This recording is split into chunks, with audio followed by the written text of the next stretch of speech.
Let's talk about why inflation feels so much worse than what the government tells you it is. The answer is because it is so much worse than what the government tells you it is for two reasons. One, the Consumer Price Index, the CPI, which is the government's official measure of inflation, which tells you prices are going up like 3% a year, is a total lie. And the reason for that is the government constantly swaps what products are in the basket of goods that are described by CPI to keep the prices down. So the first thing they do, for example, if you like once a month to buy a nice juicy prime steak that costs $20, and then that steak gets so expensive it goes up to $30 or $40 and you can't afford it anymore and you just buy ground beef instead, the government will say, oh, wow, it looks like consumer choices have changed. Nobody actually wants to buy steaks anymore. They prefer ground beef, and the government will adjust the measure of inflation. And instead of having the price of steaks in the measure, they will have the price of ground beef in the measure.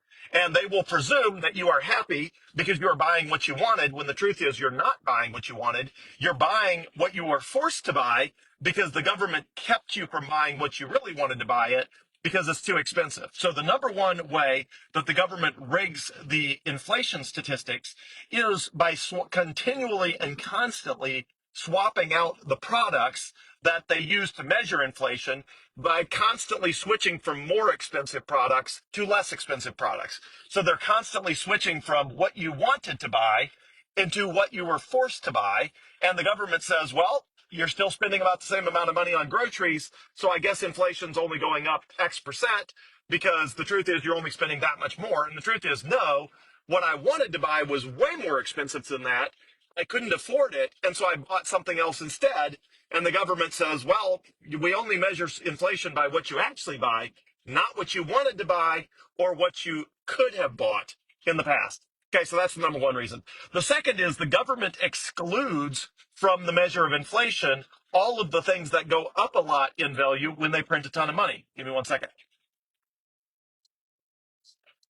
For example, the government excludes the cost of stocks, like on the stock market, and they exclude the price of buying your own home.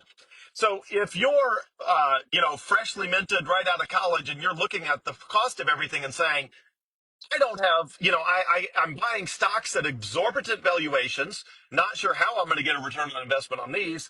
The, starter homes are insanely expensive. Not sure how I'm ever going to afford that. If that is the way you feel, the answer is those things are not included in inflation. So the price of a house can double, and the government's going to tell you inflation's still only 3% because they don't measure the cost of buying a house. Now, there is some measure for rents and that sort of thing, but the major costs associated with buying a house and being on the receiving end of huge price appreciation because you own assets that are going up, that is not counted in inflation. So if you already own a house and it doubles in price, that's not reflected in inflation. So good for you, but it means it's leaving behind all the people that did not already own the asset. And same in the stock market. If you could afford to own a bunch of stocks and bonds before inflation ate you alive, well, good for you.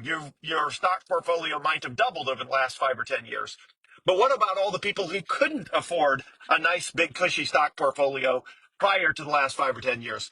Those people are stuck buying stocks and bonds and stuff right now when the prices are exorbitant. And so anybody right now is getting totally screwed. So there's a great website called WTF Happened in 1971. So that website, WTF Happened in 1971.